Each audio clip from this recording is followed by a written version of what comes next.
Ahora que hablas de objetivos, Agustín, ¿cuáles son los objetivos de la famosa Agenda 2030? Y no sé si también podrías contestarme luego sobre qué piensas del cambio de sexo. Ok. Que hay, bueno, Agustín, hay algunas personas que cuando pusiste las preguntas dijeron, este hombre pues es homófobo o es no sé qué. Entonces no sé si podrías... Sí, claro, claro. Bueno, vamos por lo primero. Son 17 los objetivos de la Agenda 2030.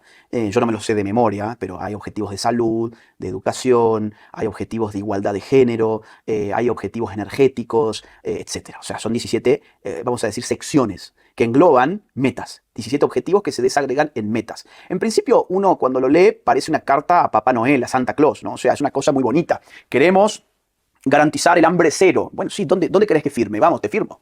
Queremos hambre cero, queremos acabar con las enfermedades. Bueno, sí, está bien, yo también quiero. El problema es cómo. El problema es cómo. Y el problema es si es realmente realizable. Porque si no es realizable, me estás manipulando.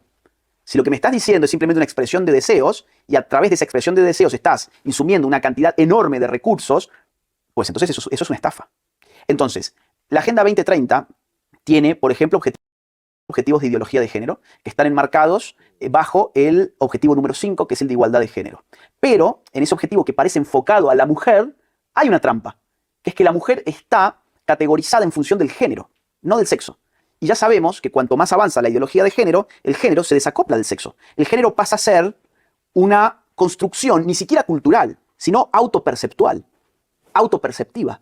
Yo determino mi género. Fíjate que esto del género ha tenido y conecto ambas cosas, ¿no? Ha tenido una evolución muy interesante. La cuestión esta del género fue incorporada por Naciones Unidas en el año 95, en la Conferencia de la Mujer de Beijing.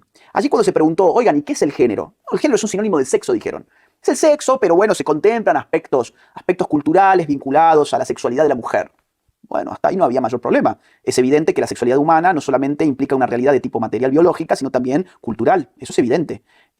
Por eso las culturas van variando, por ejemplo, ritos, formas de gesticular, formas de andar, posturas, ropajes, vestimentas, ritos de cortejo. Claro, o sea, claro que hay variabilidad cultural en el ser humano. Si le quieren llamar esa variabilidad cultural del ser humano en materia sexual, en principio no habría ningún problema. Ahora, el paso subsiguiente fue decir que el género tenía primacía por sobre el sexo, que lo que realmente importaba no era el sexo, sino que era el género. Pero ese género se advertía como opresión en la medida en que no era elegido. Por lo tanto, ¿qué había que hacer con el género? Había que deconstruirlo.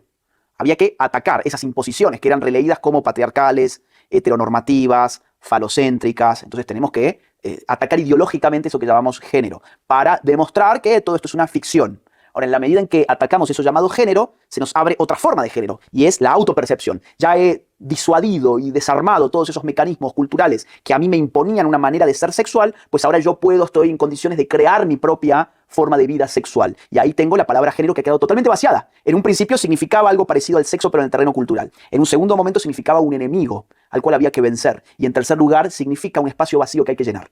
Esa es la genealogía que hay que hacer con la categoría género. Y estamos en esa instancia. Entonces, yo puedo ser mujer, o puedo ser no binario, o puedo ser lo que yo quiera ser. Al final de cuentas, esa categoría está vacía. Ni siquiera tengo que ser mujer, puedo ser lo que yo diga que yo soy, punto final. Entonces, vuelvo al tema Agenda 2030. Ellos hablan con la categoría género, no hablan con la categoría sexo. Por lo tanto, y advirtiendo esta evolución de la palabra género, a lo que se están refiriendo es a esto último, cada vez que dicen igualdad entre hombres y mujeres, pero que en materia de género. Vos podés ser una mujer según esa ideología, yo puedo ser una mujer según esa ideología. En la medida en que adoptás Agenda 2030, estás adoptando también ideología de género. De hecho, la palabra género vino de Naciones Unidas. Agustín Laje tiene una capacidad muy buena en entender no únicamente lo que se dice, sino entenderlo en el a dónde nos quieren llevar. Eso es importante porque en general la población únicamente entiende lo que se dice y es muy limitada en entender en el a dónde nos quieren llevar. ¿A qué voy con esto? Él comienza diciendo es que todo suena muy bonito, todo lo que nos venden y prometen es muy bonito, pero la realidad es muy distinta. Cuando hablan de género y otros temas, cuando hablan de igualdad de derechos, de lo que están hablando principalmente es no somos iguales. Y cuando hablan de que no somos iguales, se refieren no a la diferencia biológica evidente que puede haber entre nosotros, por ejemplo entre hombres y mujeres, sino a una supuesta desventaja impuesta desde un sistema como lo que ellos denominan como patriarcado. Por lo tanto, hay una desventaja injusta que además es impuesta por alguien más que tiene un poder superior en la sociedad y que por tanto es prácticamente un villano. es el malo de la historia. Y como estas diferencias son injustas y han sido impuestas, lo lógico, según ellos, es revertirlas. Y a partir de acá crear todo un nuevo mundo que, como sus ideas suenan muy bonitas, pero que no tienen ningún tipo de coincidencia con la realidad. Entonces, como dice Agustín, cada quien se crea su propio mundo, cada quien se identifica de la forma en la que quiera identificarse. Puede ser un hombre o puede ser un animal o puede ser una mujer. Y si cualquiera se opone a esa idea ridícula que ellos crean en su cabeza, entonces uno pasa a ser el villano. Esa persona pasa a ser parte de ese sistema imaginario que tiene en la cabeza y que han denominado como patriarcal. Y por lo tanto se vuelve un opresor, sea de forma directa o indirecta. Esta generación de divisiones internas en la sociedad, esta generación de buenos y malos, sí pareciera que tiene como fin la destrucción interna de las sociedades. Por eso es importante siempre ponerse estas ideas y siempre atacarlas todo lo posible. El objetivo de educación. Bueno, cuando vos vas a ver la última meta del objetivo de educación, te vas a dar con que la ONU solicita que se eduque a los niños en ciudadanía mundial. En principio esto puede no decirte demasiado si lo lees de forma acrítica, pero si estás un poco atento te vas a dar cuenta que el concepto de ciudadanía está arraigado al concepto de Estado-Nación. Es decir, vos sos ciudadano español, hasta donde yo entiendo.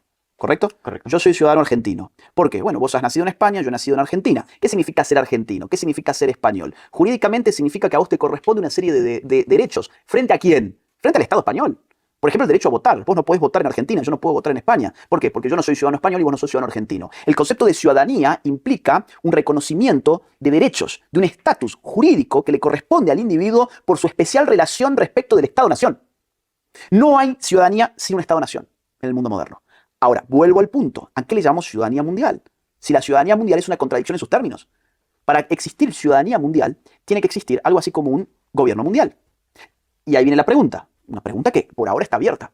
¿No será acaso que la Agenda 2030 implica, en verdad, una presión política para ir configurando algo parecido a un gobierno mundial? A mí no me parece descabellada la hipótesis, porque estamos viviendo momentos donde a los Estados-nación se les resta cada vez más la soberanía, o sea, el poder de determinar sobre su propio territorio su propia normativa. Eso es la soberanía. Cuando yo tengo una instancia supranacional, más a un global como Naciones Unidas, que me dice, oiga, Estado, usted tiene que aplicar esta Agenda 2030, ¿yo puedo seguir diciéndome soberano a mí mismo? ¿Yo puedo seguir creyendo que el Estado-nación es soberano cuando todos los Estados-nación terminan de una forma u otra aplicando exactamente la misma agenda? A mí me parece que en ese marco la soberanía ha abandonado el espacio territorialmente bien definido del Estado-nación y se ha trasladado a un espacio totalizador y totalizante que es el de los organismos supranacionales. Entonces, en definitiva, cierro. ¿Cuál es la especificidad de la Agenda 2030? Es la de aquella que procura restar soberanía en orden a configurar políticamente al mundo de una manera totalmente distinta a la que hemos vivido hasta hoy. Me gusta escuchar en general a Agustín Laje. En este caso es una realidad lo que menciona. Nosotros fuimos testigos, creo que cualquiera que esté viendo este video, fuimos testigos de alguna manera de la imposición que hubo a nivel mundial respecto a medidas restrictivas en cuanto a salir o en cuanto a la vacunación por un tema de un virus que se presentó hace unos años y que paralizó a todo el mundo, y cómo a partir de eso hubo un control total prácticamente de la población. Se impusieron una serie de cosas a partir de los conceptos y las determinaciones, en este caso de la OMS, por un supuesto beneficio de salud, cuando en realidad esto lo que permitía era que los estados tuvieran mayor control sobre su población. El hecho es que cada vez más los estados, como dice Agustín Laje, tienen menos determinación sobre su territorio, y por el contrario, estas entidades supranacionales tienen mucha más fuerza respecto a qué debe hacer un estado, qué está bien y qué está mal, qué es correcto y qué no lo es. Por ejemplo, en el caso de Bukele en El Salvador, todos hemos visto como tanto medios de comunicación como organizaciones de derechos humanos y demás lo atacan por no seguir muchos de los parámetros que ellos creen que debería seguir. Es una realidad en la que no tenemos control realmente. Nuestra única posibilidad de enfrentarnos realmente a esto es a partir de la elección de líderes políticos que tengan claridad al respecto y que se opongan a este gobierno mundial que nos quieren de alguna manera imponer, ya sea de manera explícita o de manera sutil, pero que en todo caso es una realidad. Por eso estas ideas son importantes, por eso estas ideas vale la pena difundirlas, porque es mucho más difícil que nos impongan algo si sabemos cuáles son sus intenciones. Este fue el video de hoy. Si les gustó, no olviden dejar un like, compartir y comentar, difundir este video, y nos veremos en una próxima ocasión. Chau.